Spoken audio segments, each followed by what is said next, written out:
We'll start with a Bible verse. Let your conversation be always full of grace, seasoned with salt, so that you may know to answer you. Sorry, I need to do it again. One more time. Ready on my call. And Boom, action. boom, boom.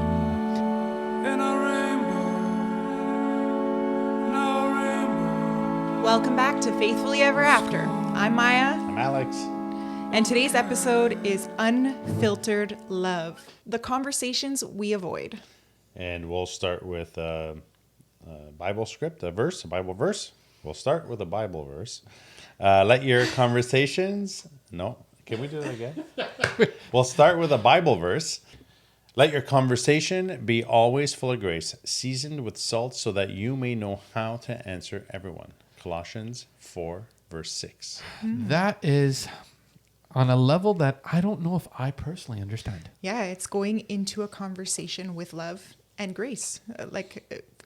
Grace is favor, whether it's deserved or not. And you walk into it out of a place of love. So if it's a difficult conversation, and I know it could have the potential to, take a left turn, I'm going to walk into it gently, gracefully, with love and compassion and empathy, and navigate it well. Well, I will say that this episode is going to be filled with money, sex, resentment, greed, having cars, having makeup, having all of this stuff. All the fun stuff. All the fun stuff that can be of a conversation piece that we all want to avoid. See, we want to avoid how many things have you purchased makeup-wise? Why is our sex life dying? Because I'm working. So all of these conversations we try to avoid. But how do we approach a difficult topic without turning it into a fight? The age-old question. Guys, hit me with it. I don't want to say anything in case we fight. I know. That's how not to do it. Avoid your conversations. How do you do? See, guys, I'll say we it. need it. I'll say, before I get started, I'm not trying to upset you. I'm your wife, and I have a responsibility as your wife to talk to you about these things. And it's better it comes from me than it comes from other people, right? Yeah, that's very true. She does start that. I do. I'm conversation that. I'm trying to tell him I'm not trying to attack you. This is out of a place of love. So before you get your defenses up, just hear me out, right? And I will rebut and say to you, I don't want to hear it. I'm mad. No, I'll always listen. I'll always Never mind just you. So see, here is what I want our listeners to understand. You guys maybe have it down to a science. But what about the couples that don't talk about stuff because they want to avoid a potential fight? So how do you guys navigate a conversation without worrying that it could be a fight? What was the question? How do we not fight what you and I are about to do right now? How do you guys have conversations about sex, about money, about this and that, and not have this nagging sensation that you're going to fight? Yeah.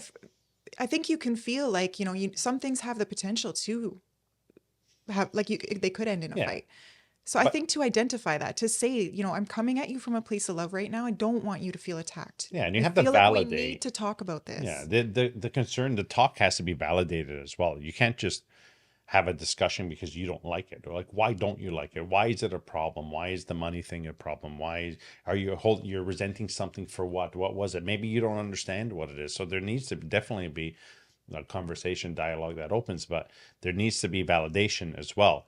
Don't pick unnecessary fights, right? That whole age-old thing, pick your battles. So that's good. That's a really big part of all of this, because some people just want to fight all the time, and they will pick at everything.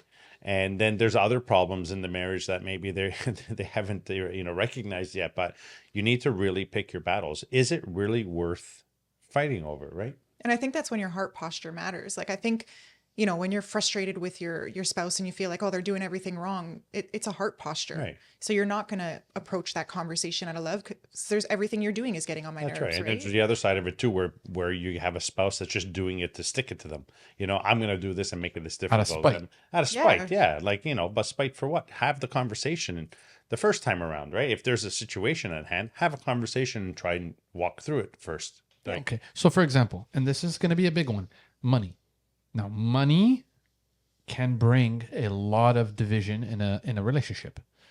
How do you talk about money, especially money, and don't make it a financial struggle like I do more than you or I'm supporting this family more than you? How do you try to talk it out and not make it an issue? So I would say that this is obviously a big root of issues in a lot of marriages. And I think a lot of people enter into marriages not talking about their money habits, their spending habits, what they like to spend money on, if they're savers. And so sometimes I think we got to take it way back and go to the roots of it. We actually talk, this is a key thing in our Symbis that we offer people, that we walk with people through, What is to kind of a identify spender? Yeah. those concepts that you should talk about before marriage. And a lot of the times you don't. And I think I see people struggle with it on an ongoing basis. And sometimes it's like just accusatory. Well, you spent all your money on all this stuff. And now, instead of, okay, what's important for you to be able to spend your money on? Like, do we need a budget? Some people love to just spend all their money on vacation. If we're not both on the same page, then we need to have conversations. How many times a year are we going to go on vacation? What does that look like? Is there a certain amount that we want to be saving? So did you see what Maya just did? She didn't say no. She said, well, let's discuss what we can budget for something like this. Maybe that's the big problem relationships have. One party always feels like they have to say no. Mm-hmm. They don't say, well, hold on a second. Let's figure this out, how we can maybe limit it, but still say yes to it. Right. You think a lot of people always say no? If it's important to you and it really matters to you that much, then let's see.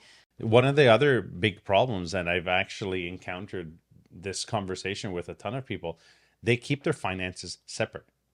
They keep tabs of who has what and who is spending what, and you spend your money and I'm going to spend my money and we're going to pay our bills together. I've actually heard of people go out for dinner and split the bill with their spouse, which for me, I mean, listen, we navigate our own financial situations on a regular basis. I mean, it's, especially as an entrepreneur, it's a part way of life until you really get to over that hump. But we don't keep tabs. Like we work in harmony, right? It's if you ask me how much money was in the bank, I can't even tell you because I don't monitor it. I don't need to, oversee it. I trust my wife in the decisions that she's making, and we're very open with one another when it comes to spending, and we understand the things that are important and the things that we need to prioritize for, first in our life before we spend the additional. Now, that being said, I'm a firm believer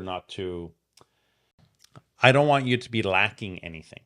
I don't want you to not have to go out and do the little things that make you happy. So, all of these things have to be taken into consideration into our budget, like going out to do your nails.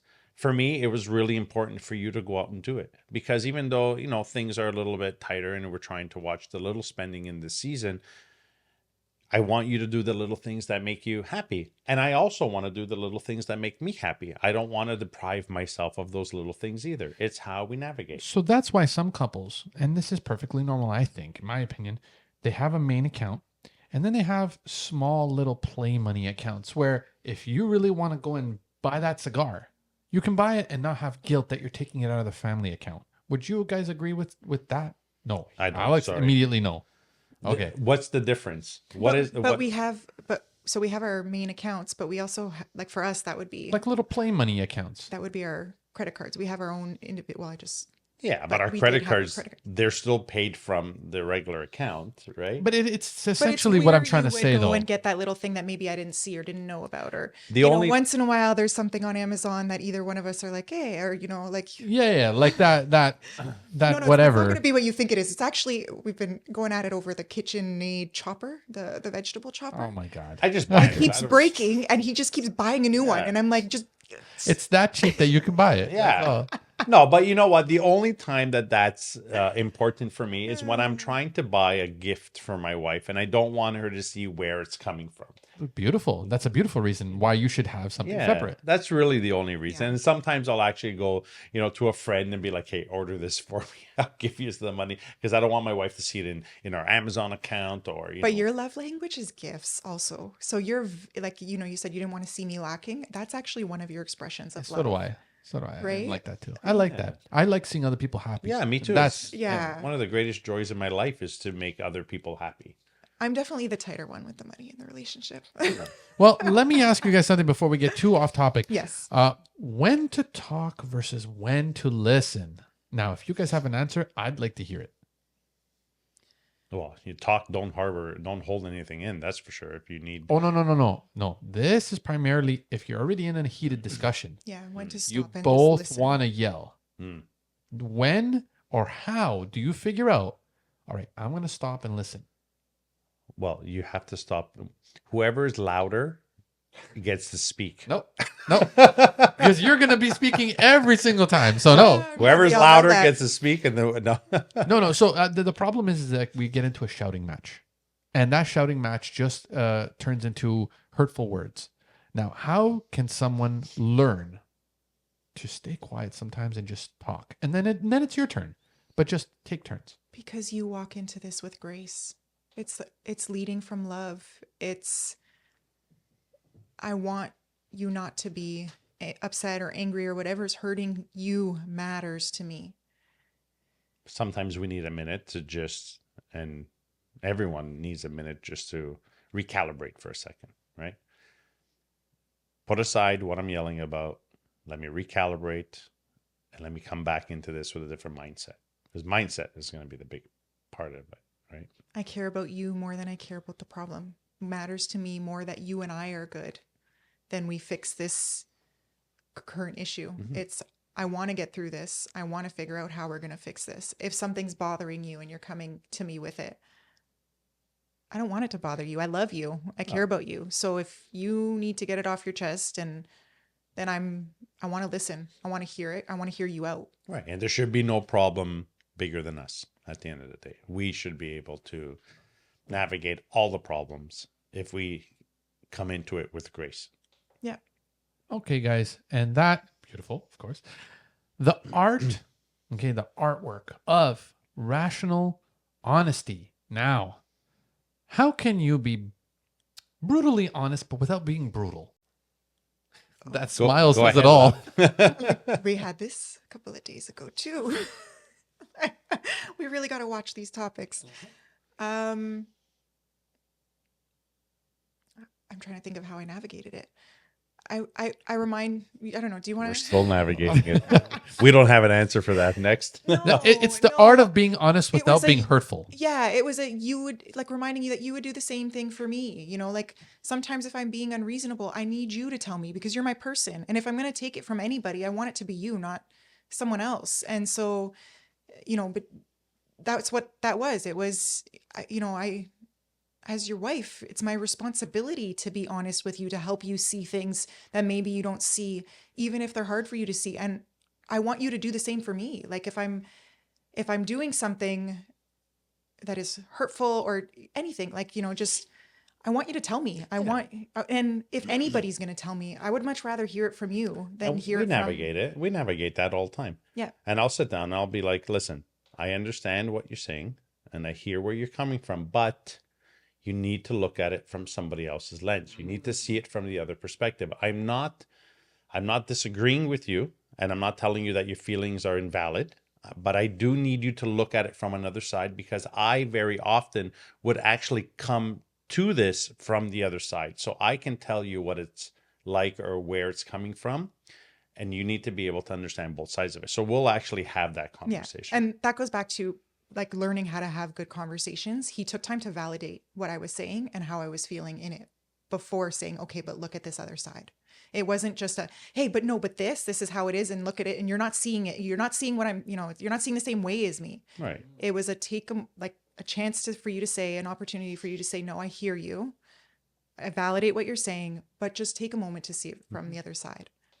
Now, at the beginning of every episode, well, even beforehand, we go through our episodes, our topics of interest. So this way we come prepared.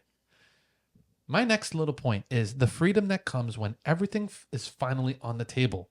Okay? Every episode, we know where we need to go. We already have it written down, so there's no surprises. In a relationship, if we don't talk things out and put it all on the table, everyone's left in the dark. What about if we do put everything out on the table? How do we navigate all the things that are on the table? Well, just for the record, I don't ever read these until we It's actually okay, sit but I down. do. So it's okay, but I do. So what do you guys do when everything that is bothering you is now fully on the table? You can't hide anything now. What do you do with all that information? We sort it. We sort it out and we address the things that are important.